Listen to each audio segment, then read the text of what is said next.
حركات العين ضروري ما كتخدمهم باش تعبر على المشاعر او المواقف ديالك بلا ما تحتاج تدوي.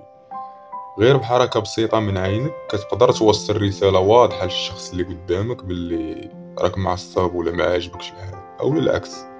وهنا كاين واحد النوع ديال التناقض اللطيف، بحيث انت بفمك ما قلتي والو ولكن عينيك راه دوا وسالة وبلا صوت. وهادشي في الحقيقة مزيان كينفع في المواقف اللي كتكون تافهة وما كتستحقش الاهتمام. في العوض ما تبقى محمق راسك تقلب البنادم على أجوبة منطقية، كيجيك الرد ساهل بنظرة ساخرة من العين، لأن بعض المرات ما كتكون عندك لا القدرة ولا الرغبة باش تناقش أو تجاوب مع شي واحد، فكترد غير بشوفة حارة كتشرح بها الموقف ديالك بلا ما تدخل في نقاش طويل.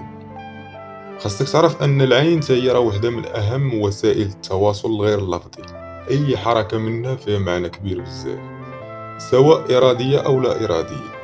وهادشي كيخليك تقدر توصل بزاف ديال المشاعر في دقيقة واحدة، لا ما تخسر حتى كلمة. تقدر تدوي دقايق وساعات وما توصل والو.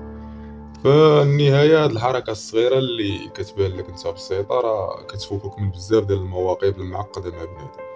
ديرها حتى هي لغة وتواصل بها في كل مكان وفي كل زمان، واخا غتنفعك غير مع الحرار، أما العبيد خاصهم الدبزة ضروري.